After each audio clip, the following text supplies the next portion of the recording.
जय हिंद साथियों, प्यारे बच्चों। कैसे आप सभी लोग। स्वागत है आपका हिंदी ज्ञान सागर में। तो अभी हमारा जो छंद का सेशन चल रहा है, ठीक है। बस एक दो सेशन और क्लास ले करके उसके बाद फिर हम नेक्स्ट क्लास में आपको कुछ दूसरा पढ़ाएंगे। तो जो बच्चे हमारे हाई स्कूल इंटर में हैं तो वो ये देख लें और अपने साथियों को भी शेयर कर दें। जो इंटरमीडिएट वाले बच्चे हैं, बोर्ड परीक्षा में बैठने जा रहे हैं, वो अपने जो भी साथी हैं, जो भी भाई बहन हैं, उनको शेयर जरूर कर दें। ठीक है। तो बहुत समय ना लेते हुए चलिए आपको सवैया छंद का उदाहरण मैं बताता हूँ, दुर्मिल सवैया। तो इस वर्णित छंद के प्रत्येक चरण में 24 वर्ण होते हैं, यानी 4 चरण होते हैं इसमें। और प्रत्येक चरण में 1 2 3 4 सारे चरणों में कितने होते हैं? 24 वर्ण। कितने होते हैं? 24। इस छंद को चंद्रकला भी कहते हैं, इसका ध्यान रखिएगा। हालांकि ये पूछता नहीं है आपसे, ये पूछेगा नहीं, लेकिन फिर भी आपको बता दे रहे हैं कि दुर्मिल सवैया को चंद्रकला सवैया भी कहते हैं। और 22 से 26 तक, जैसा कि सभी जानते हैं कि 22 से 26 तक जो वर्ण होते हैं वो क्या कहलाते हैं? सवैया। तो इसमें कितने वर्ण हैं? 24 वर्ण हैं। तो ये सवैया में आ गया। अगर आप इसको सवैया भी लिख देंगे तब भी चलेगा, ठीक है। अगर आप दुर्मिल नहीं भी बता पाते, केवल सवैया छंद लिख देते हैं परीक्षा में, तब भी वो मान लिया जाएगा, ठीक है। तो ये वन पथ से लिया गया है और इसके रचनाकार तुलसीदास जी हैं, अयोध्या कांड कवितावली से। देखिए, पुरसैनिक सी रघुबीर बधूधर धीर दय मग में डग द्वय झल की भरी भाल कनी जल की पुट सूख गए मधुराधर वै फिर बूझती है चलनो अब केतिक पर्ण कुटी करे हो कित हुए ते की लखी आतुर तापिय की अखियां अति चारु चली जल चुए। तो आप ये देख रहे हैं कितना बढ़िया ये जो है सवैया है दुर्मिल। बिल्कुल आप इसको लय में गा सकते हैं। और इसके प्रत्येक चरण में हमने बता दिया, चरण में 24 मात्राएं होती हैं, लेकिन प्रत्येक चरण में 8 सगड़ होते हैं। अब सगड़ का मतलब आप सोचेंगे कि सर सगड़ क्या होता है, तो मैंने एक सूत्र बताया था, या माता राजभान सलगा। तो आप जो या माता राजभान सलगा, ये मैंने नीचे लिख दिया है, आपकी पुस्तक में होगा, अगर नहीं होगा तो आप इसे लिख लीजिए, स्क्रीन जूम करके देख लीजिए। ये लिखा या माता राजा भा ना सा ला गा। तो शुरू के जो 8 वर्ण है वो 8 गणों के नाम है। 3-3 का गण बनाया जाता है, 3-3 वर्णों का। जैसे हमने या लिया तो या माता, फिर एक एक वर्ण छोड़ते जाएंगे, फिर मा ता रा, फिर ता रा जा, फिर रा जा भा, जा भा ना, फिर भा ना सा, फिर ना सा ला, फिर सा लगा। सलगा के बाद अब लगा जो 2 वर्ण बचे, इनसे गण नहीं बनेगा क्योंकि ये 2 है, लास्ट में केवल सलगा आया है, यानी सगण। तो इसका जो सूत्र है या माता राजभान सलगा, आपने 8 गणों को पढ़ा भी होगा हाई स्कूल इंटर में। यगड़ मगड़ तगड़ रगड़ जगड़ भगड़ नगड़ सगड़ लगड़, सॉरी सगड़ के बाद लगड़ नहीं होगा, ठीक है। यगड़ मगड़ तगड़ रगड़ जगड़ भगड़ नगड़ सगड़। तो अब किसी किसी सवैया छंद में दे देता है कि इतने तगड़ हैं, 8 सगड़ है, 4 जगड़ है, 5 ठीक है भगड़ है। तो बच्चे कंफ्यूज हो जाते हैं, सर ये तगड़ जगड़ भगड़ क्या होता है। तो ये सूत्र आप देख लें, या से यगड़, मा से मगड़, ता से तगड़, रा से रगड़, जा से जगड़, भा से भगड़, ना से नगड़, सा से सगड़। तो ये जो 3-3 का सेट बन रहा है, तो यह मैं बता दे रहा हूं, ये या यगड़ का मतलब है या माता। या माता में कितने वर्ण हो गए? 3। तो एक लघु हो गया, 2 दीर्घ हो गया, ये 2 दीर्घ हो गया। तो यगड़ अगर आ जाए तो समझ जाइए एक लघु वर्ण, 2 दीर्घ वर्ण, ठीक है। इस तरह से हम 3 वर्णों का सेट लेके चलते हैं। तो अब इसमें कह रहा है कि प्रत्येक चरण में 8 सगड़ होते हैं। तो सगड़ देखिए यानी सलगा, सलगा ये 3 वर्ण लास्ट में, इसके बाद कोई गण नहीं है। एक लघु वर्ण, फिर एक लघु वर्ण और एक दीर्घ वर्ण, इस तरह से 4 वर्ण हो गए। तो 7 हमें, सॉरी 8 सगड़ लेना है। तो चलिए 8 सगड़ मैं आपको निकाल के दिखा दे रहा हूं, ठीक है। 8 सगड़ इसमें है, कैसे देखिए, लघु लघु दीर्घ।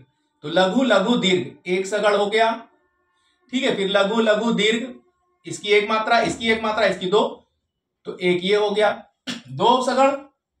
ठीक है, यानी 2 सगड़ मतलब सलगा।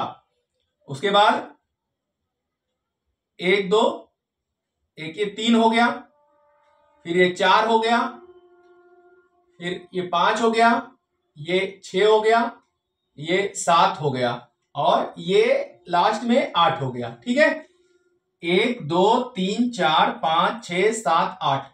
इस तरह से दूसरे चरण में भी, तीसरे और चौथे में भी, यानी सारे चरणों में कितने 8 सगड़ आपको मिलेंगे। और कुल कितने वर्ण है टोटल? कुल कितने हैं? 24 वर्ण होते हैं। किसमें? चंद्रकला में या दुर्मिल सवैया में। ठीक है, तो ये मैंने पढ़ के बता दिया कि कहां से लिया गया है। आपकी पुस्तक से जो है वन पथ पर। ठीक है, सीता जी जब राम जी को 14 वर्ष का वनवास होता है तो वो साथ में चलती हैं। पुर से निकसी रघुवीर बधु धरि धीर दये मग में। जैसे ही 2 कदम वो आगे चलती हैं, उनके माथे पे पसीना आ जाता है, फिर माथे पे पसीना झलकने लगता है, उनके होंठ सूख जाते हैं प्यास के कारण। तो आप पढ़ लीजिएगा, व्याख्या बताऊंगा तो क्लास लंबी हो जाएगी। ठीक है, तो एक ये दुर्मिल सवैया का उदाहरण मैंने दे दिया, और एक मदिरा वर्णित छंद, मदिरा सवैया, ये भी वर्णित छंद है। मदिरा सवैया आपने नाम सुना होगा, नहीं सुना होगा तो देख लीजिए, ये भी सवैया का उदाहरण है। इसके प्रत्येक चरण में 22 वर्ण होते हैं, यानी 4 चरण इसमें भी होते हैं, 1 2 3 4, और सब में कितने होते हैं? 22 वर्ण होते हैं। कितने? 22 वर्ण होते हैं, सब में 22 वर्ण होते हैं। ठीक, 10 और 12 वर्णों पर यति होती, यानी ठहराव होता है, रुकना होता है 10 12 पर, या 10 पर होगा या 12 पर। और प्रत्येक चरण में 7 भगड़। अब देखिए यहां 7 भगड़ आ गया। भगड़ का मतलब आप देख लीजिए, भानस हो जाएगा। क्या हो जाएगा? भगड़ मतलब भानस, यानी 2 ये दीर्घ हो गया, ये 1 ये। ठीक है, 2 वर्ण 1 वर्ण, यानी इस तरह से 4 वर्ण। तो भानस मतलब, भगड़ मतलब भानस। तो कितने हो गए? 7 भगड़। तो 7 भगड़ गिन लीजिए, यानी 1 दीर्घ 2 लघु, 1 दीर्घ 2 लघु। ये देखिए, आपको ये भी मैं निकाल के दिखा रहा हूं, बहुत आसान है, बिल्कुल मत घबराइए। 2 दीर्घ 1 दीर्घ और 2 लघु। ये देखिए यहां से यहां तक, ये हो गया 1। यहां मैं लिख दूं भगड़, लीजिए भगड़ लिख दिया, 1 भगड़ हो गया। अब देखिए 2 1 दीर्घ 2 लघु, ये देखिए 1 ये बन गया, ये भी भगड़ हो गया। ठीक है, फिर 1 दीर्घ 2 लघु, यहां पर फिर आ गया 1 भगड़।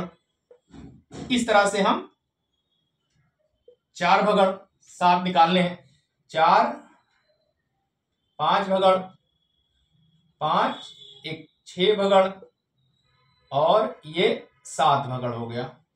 लास्ट में 1 गुरु रहेगा। ठीक है, लास्ट में 1 गुरु। ठीक है, तो लास्ट में ये आपका 1 गुरु यहां पर लिखा हुआ है। अंत में 1 गुरु, एस जिसका चिन्ह होता है दीर्घ का। ठीक है, तो यह देखिए मैं पढ़ के बता दे रहा हूं।